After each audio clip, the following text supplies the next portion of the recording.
service. Radyo Pilipinas. Radyo Publiko Ng bagong Pilipinas para sa bagong Pilipino.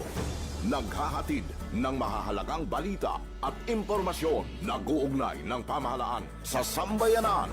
Tulay sa himpapawid ng serbisyo publiko. Radyo Pilipinas. Radyo Publiko. Ang boses ng Pangulo. Sa Iloilo, Radyo Pilipinas. 585 AM. Oras sa Radyo Pilipinas, alas 9:06 sa aga.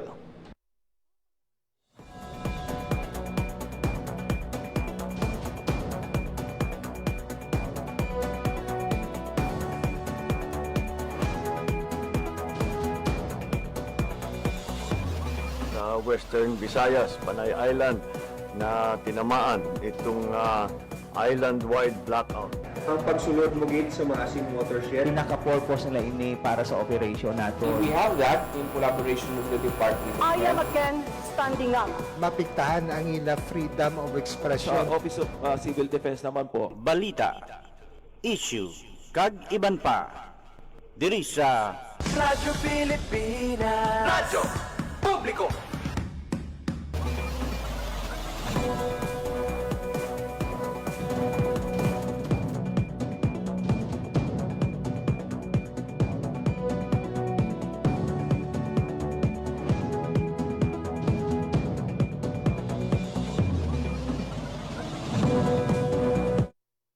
Mayuaga Pilipinas, Mayuaga Western Visayas. Siyudad kag probinsya sang Iloilo kag kutob sa marabutan sang amon pagserbisyo. Dinggaman nga bahin sang kalibutan nagahatag kami sang katahuran bayong aga good morning sa inyong tanan. Welcome mga biyan sa sarabang edisyon sang pagpangalagad sang programa Balita, Issue kag iban pa. Adlaw na kita karon sang Miyerkules, Mayo 13, 2026.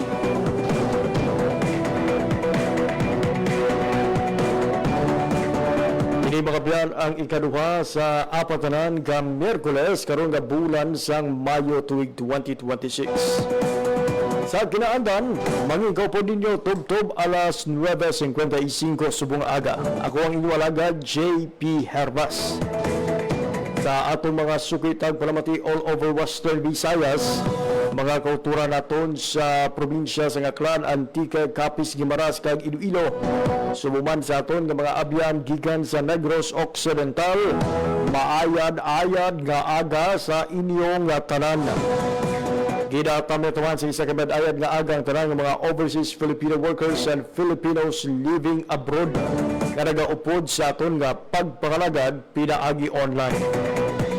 Ang palatuntunan, balita, issue kag iban pa ang mabatian live sa 585 kHz sa lisuan sang inyong mga radyo. Subong man sa Facebook page sang Radyo Pilipinas Iloilo.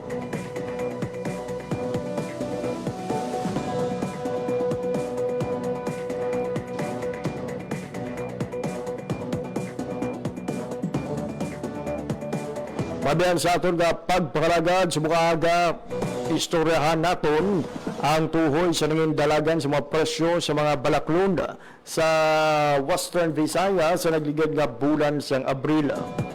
Kahapon nagpatawag sa press conference ang Philippine Statistics Authority para ipaambit sa mga publiko ang nanging inflation report sa dinagdangat mabiyan sa 6.26%. Ang nanging pagsaka sa inflation sa Western Visayas. This is the 11th highest inflation sa bug-os nga pungsod Pilipinas. Samtang gina-congratulate man naton ang aton nga mga bag-o nga mga manunudlo, especially ang mga nagpangibabaw sa sining nga pasinawan, mga ginhingadlan nga top-notchers sa board examination. Magluwas diri gina-congratulate man naton ang tanan nga mga bulutuan nga ginhingadlan nga kabahin sa top-performing schools sa licensure examination for professional teachers.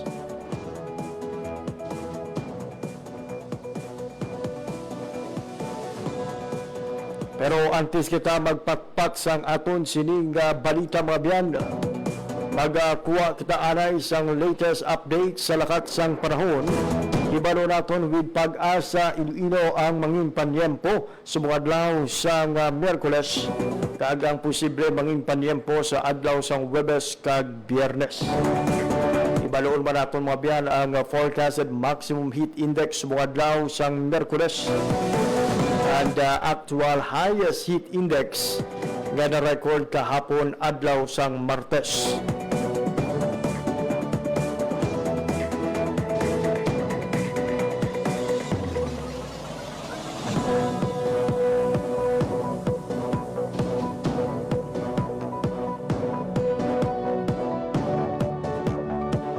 Oras sa Radyo Pilipinas, alas 9:12 na sa aga. Sa sininga oras, kaupo natin sa piyak na linya, we have Ma'am Lenore Silvestre of DOST Pag-asa. Ma'am Lenore, good morning. Hi, hello, good morning. Muna ang aton latest weather update para sa dakaron nga adlaw sa Miyerkules, May 13, 2026. As of 3 am kagini nga aga, ang ginamonitor natin yung low pressure area nga yara sa sulod sa atong Philippine Area of Responsibility ay gina-estimate natin base sa mga available nga data nga may kalayon siya 495 km east of Virac, Catanduanes.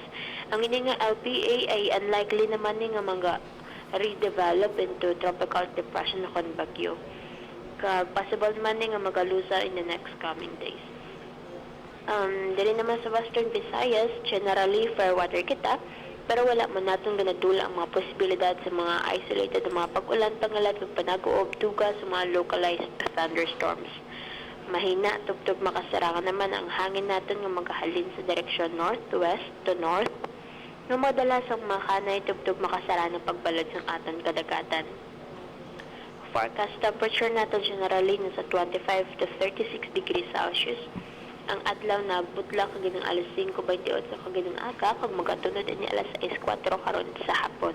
Kag ang aton forecasted maximum heat index para sa dakaron nga adlaw ay posible magalabot 43 degrees Celsius. Kag muna ang aton latest weather update halin diri sa Iloilo Doppler Radio Station. Ako si Lenore Silvestre, madamo gid nga salamat. Mag-Lenore, ma'am, sa aton sining mga kultura nga nagabantay sang heat index kahapon, may we know ano ang highest actual heat index nga na-record sa inyo sining opisina? Well, ang na-record kagahapon nga heat index, sir, ay 41 degrees Celsius, sir. And today, we are expecting, ma'am, kung na ginaparanaw na to, nga posible magdangat ini sa 43 degrees Celsius. Am I right, ma'am Lenore? Yes, sir, yes, sir. Mataas ka din naman, no? May winaw naman, ma'am, sa ibang pa ng mga areas ng Western Visayas, kamusta ang ginaparanaw nga highest heat index naton? Well, sa may, sir, halos na sa danger category ang atin mga sa Rojas City, Capiz nasa 42 degrees Celsius, Mambusaw 43 degrees Celsius, Dumangas 44, kag sa may La Granjarla, Carlota, Negros Occidental ay 42 degrees Celsius ang forecasted heat index. So halos tanan sir sa danger category, so maghalong na kita. Grabe. Ma'am, maybe no, kaya madabo na sa mga kaumahan nga apektado sa sininga mapaang taga tuman kainit nga panyempo sa mga nagahulat-hulat sa pag-ulan. When most likely magasugod, ma'am, ang maulanon nga panyempo diri sa aton rehiyon? Well, sa karon, sir, possible, sir, ang mag-start kita or onset sa atin nga rainy season, sir, possible sa may June pa, sir. Ayun, so mga dawig-lawig tayo ng uluantos anay naton sa nga mapaang kagbataas nga heat index, ma'am Lenore. Yes, sir. Sa dakaron, sir, padayon mga kita sa maka-experience sa mainit mapaang nga panyempo, sir. Ayun. Ma'am Lenore, for your time information nga hatag sa Radyo Pilipinas, madamo gid nga salamat kag padayon. Welcome, sir, kag maayong aga sa inyo sa lawat. Dahil abot mga biyan, latest update sa lakat sang panahon gidulong sa aton sang Pag-asa Iloilo. Oy mga biyan ha, baghalong gid sa sining epekto sa mapaang nga panyempo. Sandig sa monitoring sang Pag-asa mga biyan, posible nga magdangat sa pinaka mataas nga so far, no, ang 44 degrees Celsius ang pinakamataas nga forecasted maximum heat index subong iyang adlaw sang Merkules, and that is in the area of Dumangas, mga biyan. 43 degrees Celsius naman sa bahin sang syudad sang Iloilo, 42 degrees Celsius sa Rojas City, Capiz, kag subong man sa aton sining nga makulturan sa Mambusaw, Capiz, na ginapa halong gid kay posible maglangat man ini sa 43 degrees Celsius. So again, sa aton nga mga kulturan, no, mag-inom gid sa bastanteng tubig, kag at the same time di kawan ang pagtiner sa gwa, no, kag magpatian sa init para likaw kita sa heat exhaustion, heat stroke, kag iban pa nga mga balatian nga posible dalon sang sining mataas nga heat index. Alas 9:17 sa aga. Sa gihapon nagapamat kamo sa pagpakaragad sa programa Balita, Issue kag iban pa. Sa iban paraton nga balita, mga biyan. Speaking of balatian, nagpanumdom ang Department of Health sa publiko nga kilayon nga mag-inom sa maintenance para sa alta presyon. Ginpanugyan ma'am sang DOH nga siguraduhon nga maayos ang aton sining blood pressure. Ini kasunod sa report sa ahensya nga 6 sa 10 ka Pilipino ang hindi luyag mag-inom sang maintenance. Kag ini ang delikado, mga biyanda. Sir kay DOH Secretary Ted Herbosa, ang alta presyon kung hypertension wala sang sintomas o kung babala, mga biyanda, na posible magdangat sa stroke o kung heart attack. Panugyan ni Herbosa nga mag-inom sang maintenance base sa rekomendasyon sang doktor, kag hindi mag-untat tugtog nga wala sang abiso halin sa mga doktor. Para sa mas maayong ikaing lawas, ginpanugyan man ang publiko na mag-ehersisyo kag magkaon sang masustansyang mga pagkaon.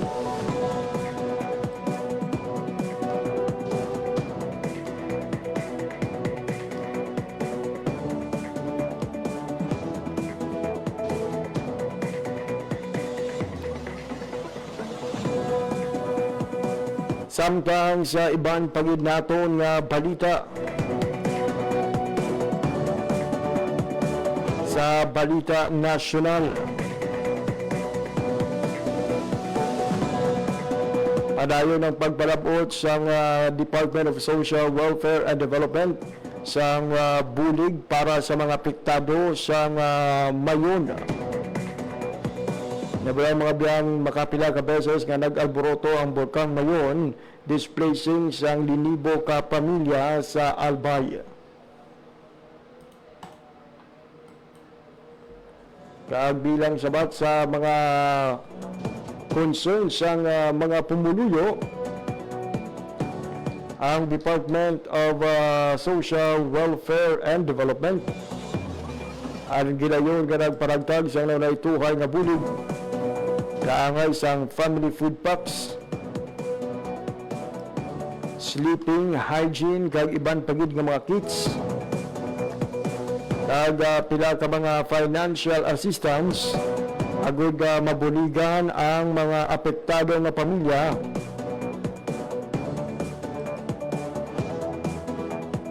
sa ila sining pagbangon.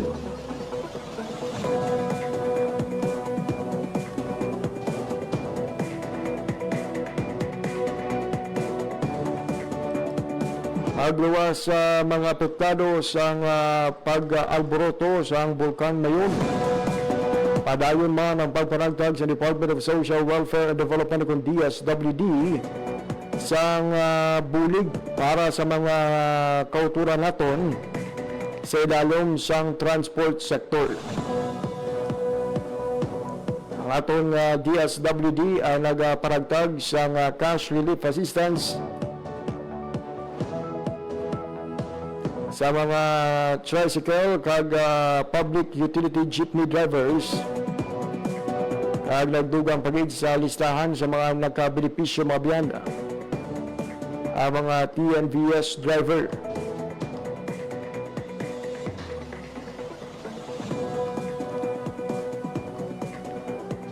Samtang ginapabugal naman sa Department of Social Welfare and Development ang kadalagaan sa mga top-notchers kag board passers sa pungsod halin sa Pantawid Pamilyang Pilipino Program ukon for Peace. Hindi lipod sa hibalo sang madamo ang kabudlayan na ginaatubang sang madamo nga mga pamilya. Pero sa piyak sang sining nga kabudlayan, wala ini nangin upang sa paglabot sang handom ilabi na sa mga benepisyaryo sang Pantawid Pamilyang Pilipino Program. Madamo nga pamatanon ang naghimakas nga makatapos sa ilang nga pag-eskwela, magka-graduate nga may honors, kag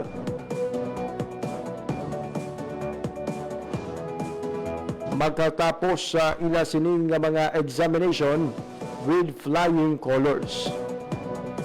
Sa dato sumalin sa 2017 tubtub karon, naglabot na sa 151 ka top-notchers kag 81,632 ka board passers halin sa nanaytuhan nga kurso sa kolehiyo nga anay monitored child sang for peace.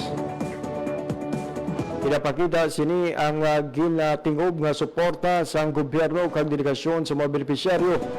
Hindi lamang ang ila sining kabuhi ang nag-asenso, kundi pati man ang aton nga pungsod. As mentioned earlier, 151 top-notchers 2017 to present. Samtang 81,632 naman ang board passers. For the 151 top-notchers, iniginalakipan sang 71 ka teachers. 45 sa mga top-notchers nga ini ang sidalom sang licensure examination for teachers sa elementary level, kag 26 naman sa secondary level. Magluwas na rin 29 ang nanging top-notcher sa social worker licensure examination. Ito naman ang tigayon nga nagpasar kaga nanging top-notcher sa idalom sang criminologist licensure exam. May 15 naman ka engineer ang napatubas sang 4-piece nga top-notchers.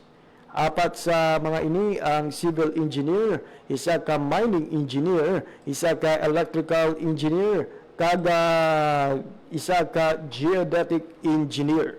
Magluwas na rin may 3 man ka mechanical engineer, 2 ka sanitary engineer, 1 ka industrial engineer, 1 ka agricultural and biosystems engineer, kag 1 ka naval architect and marine engineer.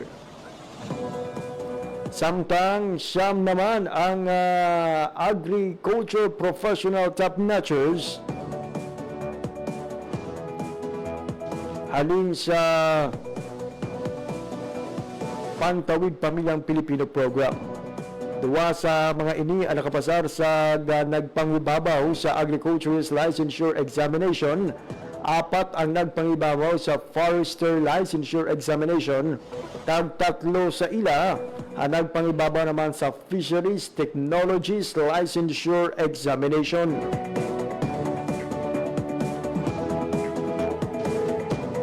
Samtang 4 pagid ang nagpangibabaw bilang mga top-notchers sa technical and skilled workers.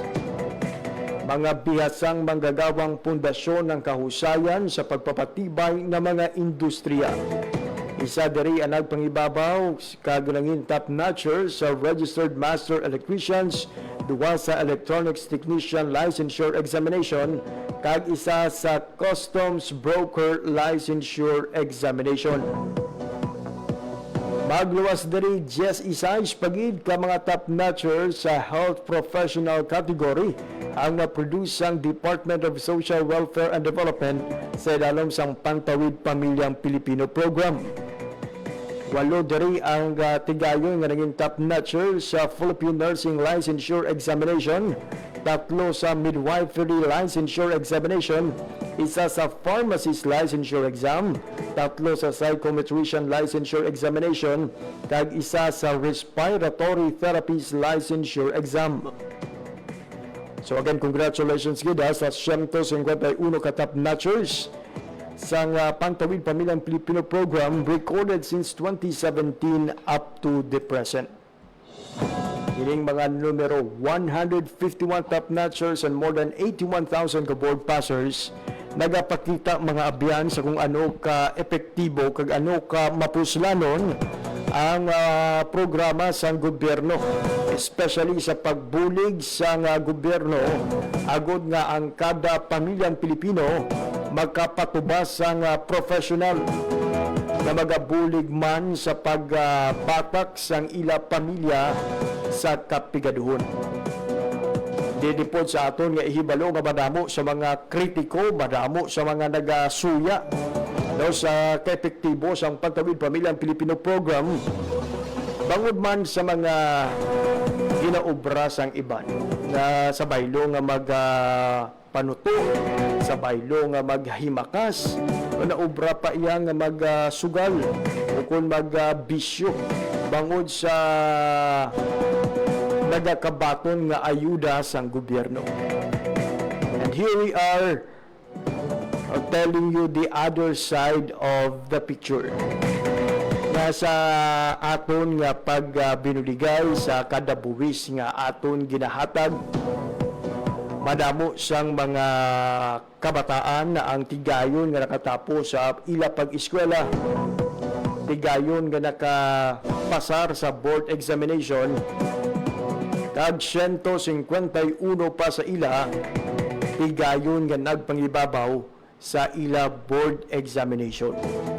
Ang ining 81,632 kabahin lang ini sa madamo nga mga pamatanon nga naka-eskwela pinaagi sa Pantawid Pamilyang Pilipino program. Iti we are only referring mga biyan sa mga estudyante o kung mga graduates nga may ara sang board exam. Hindi malipod sa aton nga ihibalo nga mas madamo iya ang mga kurso nga wala naga-require sa nga board examination. Lakip na dara ang kurso namon nga AB Mass Communication, mga kurso sa nga AB Political Science, kurso sa Information Technology, kung Information Science, o tigo magdugang pagid sini sa numero mga biyan sa aton sini nga mga nabuligan pinagi sa Pantawid Pamilyang Pilipino program. Kabay nga mas ma-appreciate sa aton sini nga mga kulturan ang aton nga kwarta nag-usik man tuod sa iban, pero madamo man kita sang natabangan kag madamo man kita sang napatapos sa pag-eskwela. Kag share ko lang ang isa ka story nga kitan ko sa social media. A story of a father nga nag-athag na although matudtuod nga tagbaton siya sang bulig sang Pantawid Pamilya Pilipino program kung 4Ps, wala ini nangin rason iyang magsalig lang siya sa gobyerno. May mga time nga halos wala tinulugan, wala kinanan, o ginanglan niya nga mag-ubra sang pila ka trabaho para lang nga makatapos sa ilang pag-eskwela ang 4 niya kakabataan. Sa mga kauturan naton, nagahambal nga ginasagod talang ang mga 4Ps beneficiaries. Gabay pa aton nga panumdumon nga basi sila mani ang nagapatial sa init o para lang nga may ara kita sang makaon sa kada adlaw. Mga mangunguma naton, mga mangingisda naton nga kinahanglan magbugtaw sa aga, wala pa ang adlaw, nagasugod na sa pag-ubra. So wala man kita nakahibalo nga ining mga tawo nga ginapakamanaot naton sa dalom sang Pantawid Pamilyang Pilipino program kon 4Ps. Ini man ang mga tawo nga nagatinguha nga maserbisyuhan kita sa kada adlaw. Matuod nga may nagakabatod sila nga benepisyo coming from our government, pero hindi tanan nga kinahanglanon sang ila pamilya nakasandig lang sa ayuda nga ila mabaton pinaagi sa Pantawid Pamilyang Pilipino program. Sa mga kritiko, sa mga nagapakamalaot sa sininga programa, hagan-haganan yung man ang inyong tinaga. From time to time, i-check ninyo ang mga successful stories ng 4Ps beneficiaries posted by the Department of Social Welfare and Development. Agara ninyo makita kung ano ka dako ang nangin epekto sang bulig sang gobyerno sa ilang pangabuhi.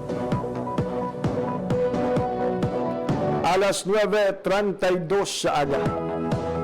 Sa atong pagpanumbalik, istorya naman nato mga biyan ang tuhoy sa inflation sang Western Visayas sang bulan sang Abril. Ang ekspedasyon sang Philippine Statistics Authority kon PSA sa 6.6% inflation rate sang bulan sang Abril aton nga hibaloon pagkatapos lamang sang pila ka pahanumdum.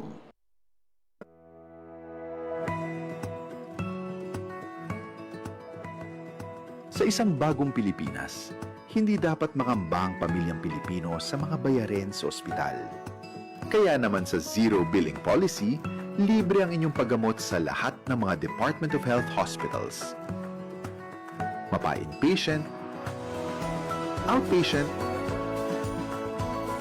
o emergency services. Isama na rin ang mga mamahaling gamot, lab tests, therapy, at marami pang iba. Libre ang inyong paggamot. Ang pangangalaga sa kalusugan ng mamamayan ay ang ating pangunahing tungkulin dahil ang serbisyong medikal ay karapatan at hindi dagdag pasanin.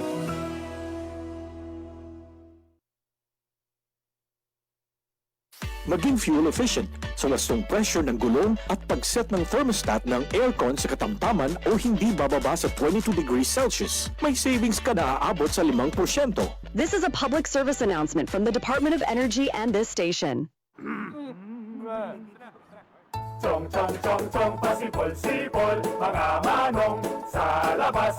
Pagtigil at gumalang, kaya ikaw sa bibig, kundi maganda ang lalabas. Pare, ang catcalling ay isang uri ng sexual harassment. Di biro ang sexual harassment at di nakakamacho ang pang-aabuso. Kaya ikaw sa bibig, kundi maganda ang lalabas. Isang paalala mula sa Philippine Commission on Women at ng himpilang ito. Maging fuel efficient. Planuhin ang bawat biyahe para iwas traffic. Mag-carpool para sa mababang carbon footprint at emission. Tipid na pamasahe, may savings ka na aabot sa 10%. This is a public service announcement from the Department of Energy and this station. Time to celebrate kulturang Pinoy. Tradisyon, musika, sining, literatura at iba pa. Anything and everything fun and Filipino. Ito ang Pinoy Kultura.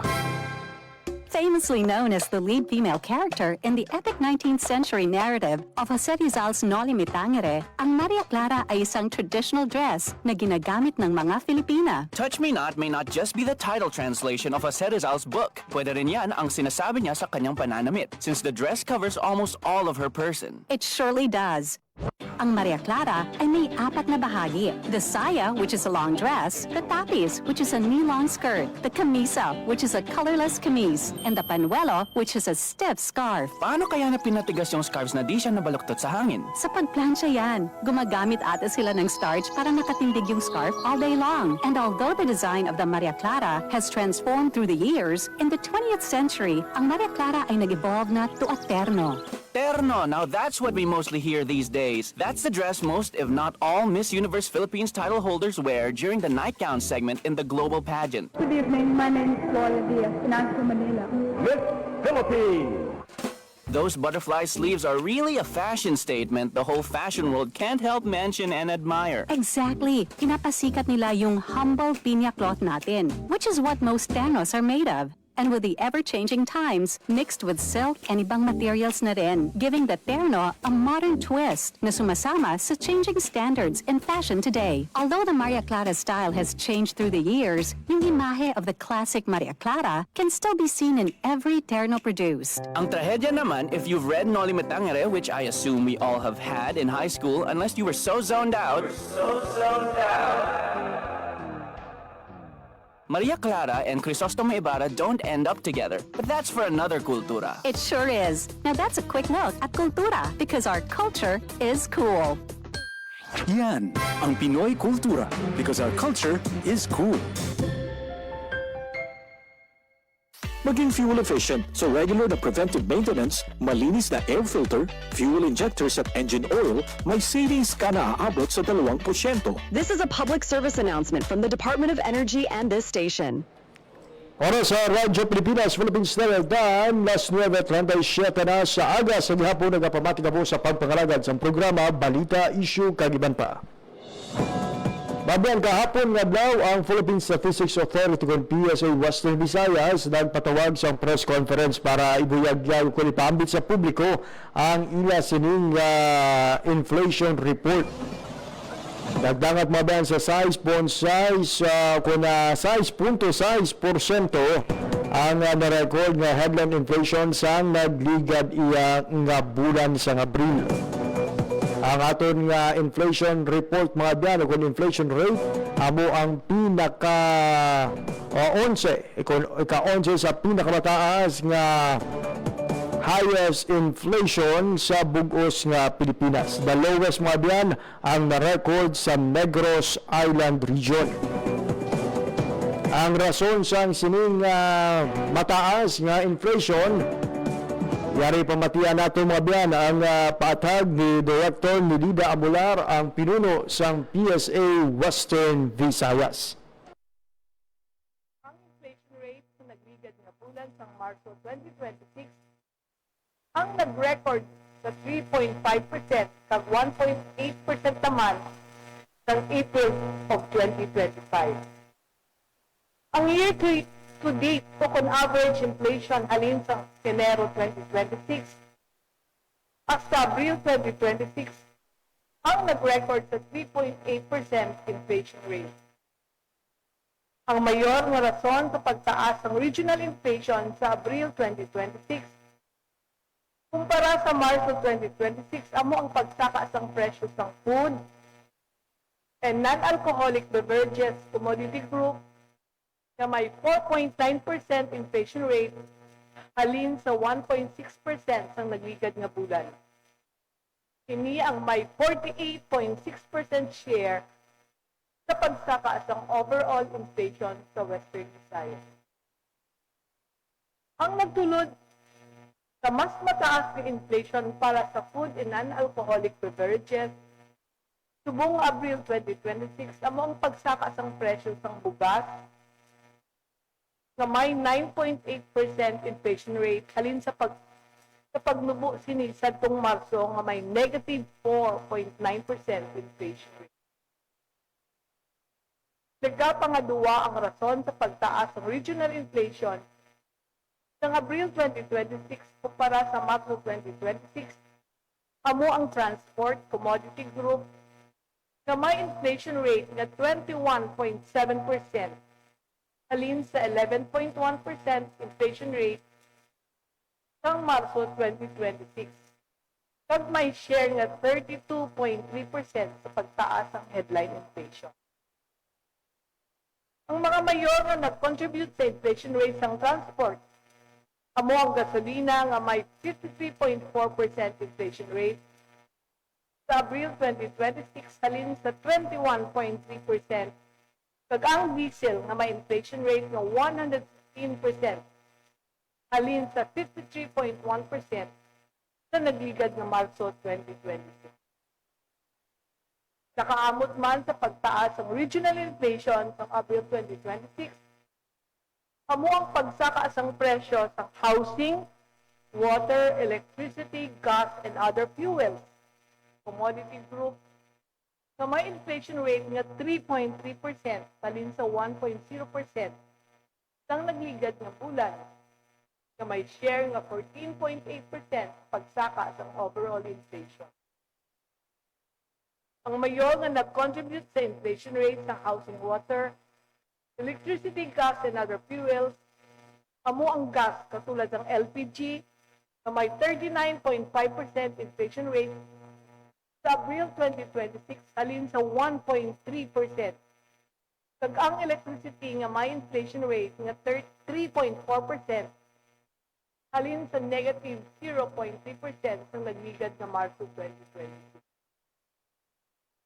Sa kabilugan nga inflation rate sa Western Visayas na 6.6% sa Abril 2026, ang mga panguna contributor amo ang food and non-alcoholic beverages commodity group na may 4.9% inflation rate at 32.6% share. Ang top contributors sa inflation sa food and non-alcoholic beverages commodity group amo ang subgroup ng cereals and cereal products na may 8.5% inflation rate, fish and other seafoods na may inflation rate nga 8.0%, the vegetable tubers and plantains and cooking bananas and pulses na may 10.5% inflation rate. Kadua nga top contributor amo ang transport commodity group na may 21.7% inflation rate, so 30.0% share sa April 2026 overall inflation. May madako nga bahin sa inflation sa transport commodity group. Amo ang gasolina nga may 53.4% inflation rate, sa diesel nga may 115.0% inflation rate. Katatlo nga contributor sa overall inflation amo ang restaurants and accommodation services na may 15.9% inflation rate kag 12.3% share sa overall inflation. Ang top contributor sa inflation sa restaurants and accommodation services amo ang subgroup sa restaurants, cafe and alike na may inflation rate na 16.2%. Bayabot Mabian ang nangin pahayag ni Director ni Lida Mular ang pinuno sa PSA Western Visayas tuhoy sa mataas nga inflation sa aton sining rehiyon. So isa sa mga gintumod gid nga kabangdanan sini mga biyan amo ang mataas nga presyo sa transport. Kasunod man sa pagtaas ang presyo sa produktong petrolyo. Affected sa kinagamo karon sa Middle East. Kag siyempre ang produktong petrolyo, domino effect man mga biyan. With the rise in transportation, amo man ang pagsaka sa presyo sa mga panguna nga balaklon, particularly ang presyo sa mga balaklon nga pagkaon. So, sa PSA mga biyan, ang pagsaka sa inflation, tuga sa malasig ang pagsaka sa annual growth sa index ng food and non-alcoholic beverages, ginsundan sa transport, housing, kag sa water, electricity, gas, and other fuels. Nakitaan man sa mas mataas nga inflation ang commodity groups ang alcoholic beverages and tobacco, furnishing, household equipment and routine household maintenance, health, recreation, sports and culture, kag restaurants and accommodation services. Mas marabo naman ang inflation rate kinakitaan sa indices ng clothing and footwear, kag subong man sa information and communication. Samtang wala sa nga nangin pagbago sa inflation rate sa education services, financial services, kag personal care and miscellaneous goods and services. Panugyan karon sa aton nga PSA nga magkinot anay kag iprioridad nga baklon ang mga labing importante nga kinahanglanon.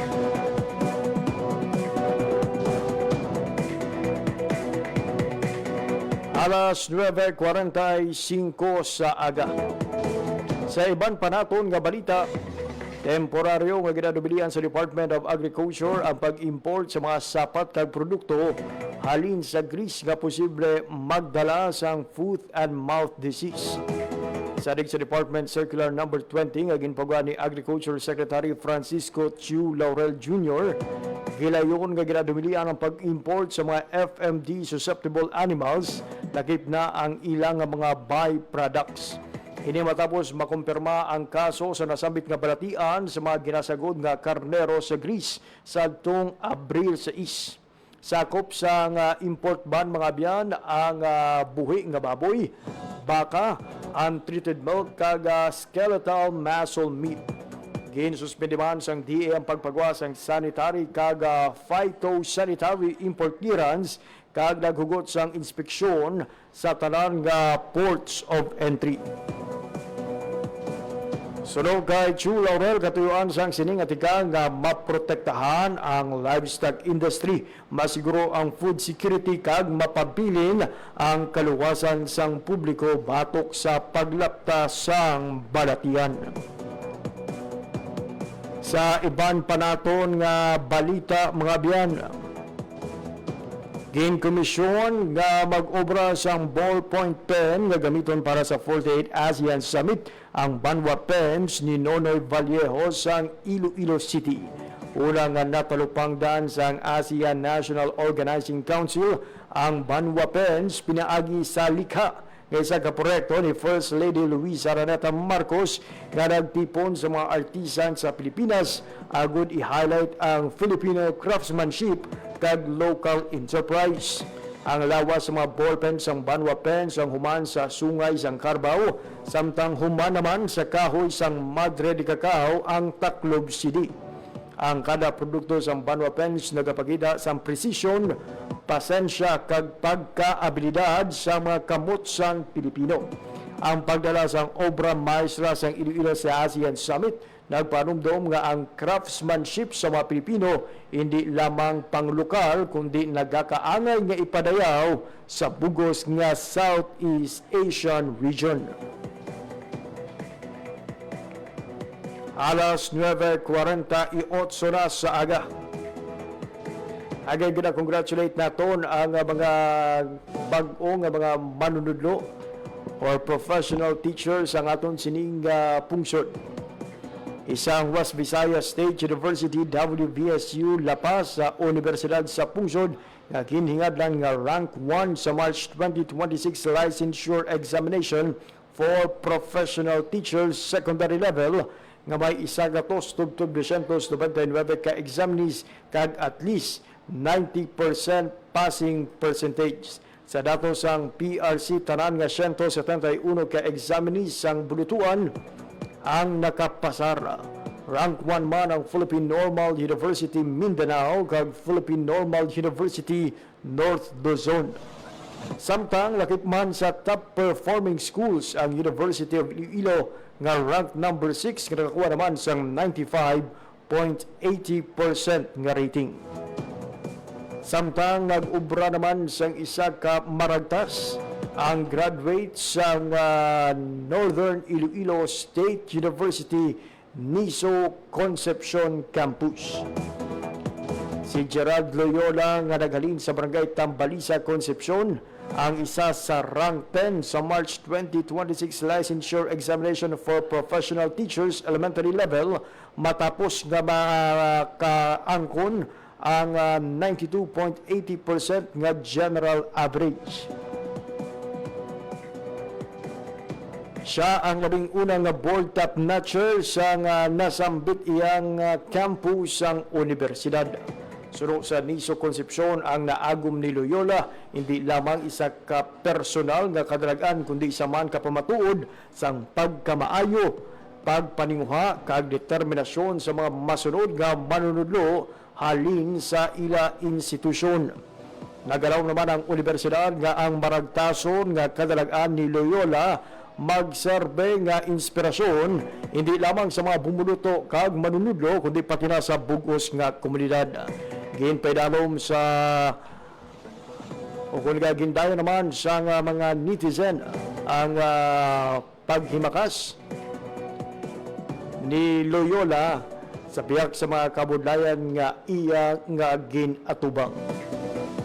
Alas 9:50 sa aga. Mabiyan gusto tamang nga magpalawig pa kabaghatag sa dugang nga mga impormasyon sa tusay wala kita sa oras nga nabilin sa aton sining nga pagpangalagad. Diri nagilamang kutob aton nga edisyon sa mga adlaw sa Miyerkules, Mayo 13, 2026. Sa ngalan sa akon mga katuwang teknikal, Mr. Vermola Vintura sa studio, kag Mr. John Magallanes sa transmitter. Ako naman ang inyong naging alaga, JP Hervas. Madamo nga salamat sa inyong pagpamati. Maayong aga, Pilipinas. Balita, issue, kag iban pa. Diri sa Radyo Pilipinas. Radyo Publiko. Radyo Pilipinas.